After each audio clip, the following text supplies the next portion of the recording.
Have you ever wondered what truly happened during the 1965 war between Pakistan and India? Was it just another conflict? Or did it shape the very destiny of two nations? In the dark hours of September 1965, the world watched as two newly independent nations, Pakistan and India, locked horns in a brutal conflict. This was not just a war for territory. It was a battle for identity, pride, and survival. But what triggered this fierce clash?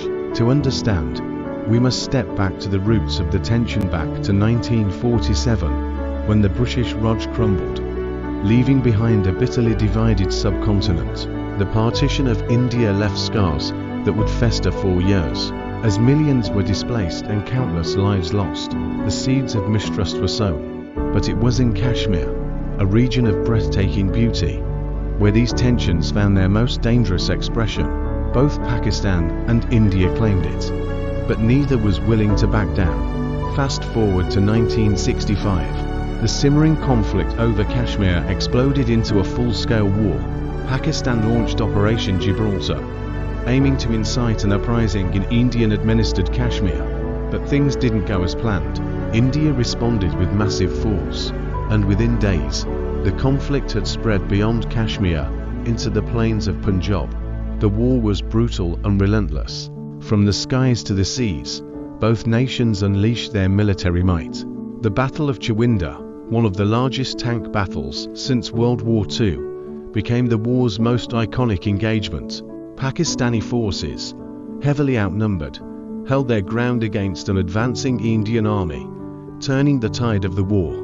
But behind every battle, every strategy, were the soldiers, the men who fought with everything they had. They weren't just fighting for land, they were fighting for their families, their future, their very existence. As the world watched with bated breath, global powers began to intervene, fearing the conflict could spiral out of control. The United Nations called for a ceasefire, and on September 23rd, both sides agreed. The war ended, but without a clear victor. The borders remained unchanged, but the scars were deep, and the rivalry even deeper. The 1965 war is often remembered as a stalemate, but it left an indelible mark on the psyche of both nations. For Pakistan, it became a symbol of resistance, a story of standing tall against overwhelming odds. For India, it was a lesson in military strategy and preparation, but more than anything, it was a reminder that wars may end, but their shadows linger on. And so, the question remains, did this war truly end in 1965? Or does it still echo in the tense silence of the India-Pakistan border today? With that said, thanks for watching, and until next